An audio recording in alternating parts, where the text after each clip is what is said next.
मोहनजोदड़ो में लगभग हर घर के बाहर एक नाली जरूर होती थी। मतलब यहां सैनिटेशन कोई लग्जरी नहीं बल्कि रोजमर्रा की जरूरत थी। हर घर में पक्की ईंटों से बना स्नानागार होता था और उसकी नालियां सीधे बाहर की गलियों की मुख्य नालियों से जुड़ी होती थी। आज भी कई गांवों में ऐसी व्यवस्था नहीं मिलती जैसी 4000 साल पहले हड़प्पा में थी। सिर्फ इतना ही नहीं, कई घरों के अंदर खुद के कुएं भी बनाए जाते थे ताकि पानी के लिए लोगों को दूर न जाना पड़े। कई घरों में सीढ़ियां भी मिली हैं, जिससे इतिहासकारों ने अनुमान लगाया कि मोहनजोदड़ो में 2 मंजिला मकान भी होते थे। दिलचस्प बात यह है, निचले कमरों में खिड़कियां नहीं होती थीं और घरों के दरवाजे सीधे आंगन की तरफ खुलते थे। शायद प्राइवेसी और सुरक्षा के लिए ऐसा किया जाता था। घर का आंगन सिर्फ खाली जगह नहीं था, यही खाना पकता था, यही रोजमर्रा के काम होते थे और यही परिवार की जिंदगी चलती थी। अकेले मोहनजोदड़ो में ही लगभग 700 अलग अलग कुएं मिले हैं। इतनी बड़ी जल व्यवस्था उस समय के लिए अविश्वसनीय थी। तो मोहनजोदड़ो में यात्रियों के ठहरने के लिए सराय भी बनाई जाती थी।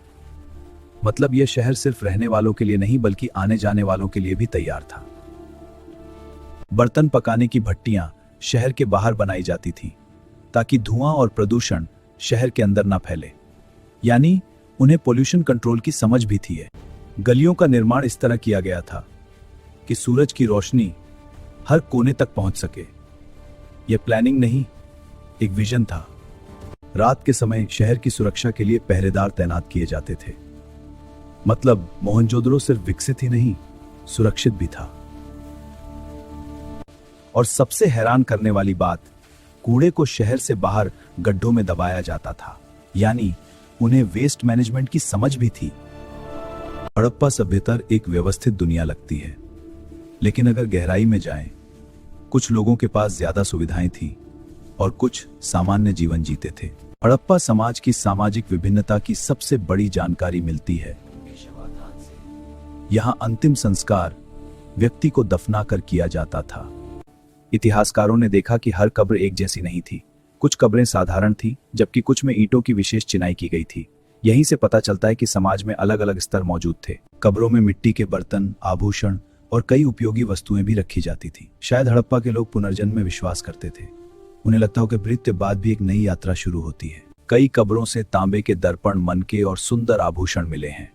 ये चीजें सिर्फ सजावट नहीं थी, ये उस व्यक्ति की पहचान, उसकी स्थिति और उसके जीवन की कहानी थी। हड़प्पा समाज में हर इंसान की जिंदगी एक जैसी नहीं थी।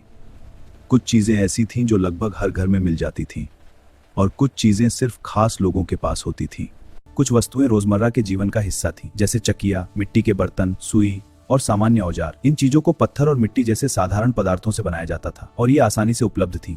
लेकिन कुछ वस्तुएं ऐसी भी थीं जो हर किसी के पास नहीं होती थीं। उन्हें विलासिता की वस्तुएं माना जाता था। फयांस के सुंदर पात्र और स्वर्णाभूषण ये सिर्फ सजावट नहीं थे, ये संपन्नता और प्रतिष्ठा की पहचान थे। हड़प्पा सभ्यता सिर्फ एक शहर तक सीमित नहीं थी। लोथल, गुजरात, कालीबंगा, नागेश्वर, रगोली और हड़प्पा सभ्यता की महानता के अलग अलग प्रमाण हैं कि हड़प्पा के लोग सिर्फ रहने और खेती करने में ही आगे नहीं थे, वे कला और शिल्प में भी बेहद कुशल थे। आभूषण बनाना, मूर्तियां बनाना, औजार तैयार करना, ये सब उनकी शिल्प कला का हिस्सा था। हड़प्पा में मुख्य रूप से मनके बनाए जाते थे, मुहरें तैयार की जाती थी और व्यापार के लिए बाट बनाए जाते थे। यहाँ शंख की कटाई और धातु कार्य भी किए जाते थे। हड़प्पा सभ्यता के कुछ शहर शिल्प उत्पादन के मुख्य केंद्र थे।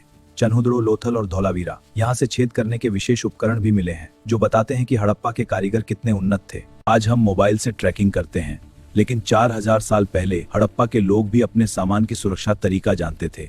उनके पास थी हस्ती, मोहरें। मोहर और मुद्रांकन का प्रयोग भेजे गए सामान की सुरक्षा के लिए किया जाता था। जब कोई सामान थैले में भरकर दूर भेजा जाता, फिर उस रस्सी पर गीली मिट्टी लगाकर उस पर मोहर की छाप लगा दी जाती थी। अगर मोहर की छाप टूट जाती या उसमें बदलाव दिखाई देता तो इसका मतलब होता कि रास्ते में सामान के साथ छेड़छाड़ हुई है। मोहरों का एक और काम था, इनसे यह भी पता चलता था कि सामान किस व्यक्ति या व्यापारी ने भेजा है, यानी हर मोहर एक पहचान थी। का व्यापार में सिर्फ सामान ही जरूरी नहीं होता, सही माप भी उतना ही जरूरी होता है। इसीलिए हड़प्पा में बाटों का प्रयोग किया जाता था, वहां ये बाटचर्ट नामक विशेष पत्थर से बनाए जाते थे। इनका उपयोग आभूषण और मनकों को तौलने के लिए किया जाता था। मोहरे, मुद्रांकन और बाट, ये सब बताते हैं कि हड़प्पा सभ्यता सिर्फ विकसित नहीं थी, बल्कि व्यापार और व्यवस्था में भी अपने समय से बहुत आगे थी। हड़प्पा के लोग सिर्फ शहर बसाने में ही माहिर नहीं थे, वे साधारण पत्थरों को भी कला में बदल देना जानते थे।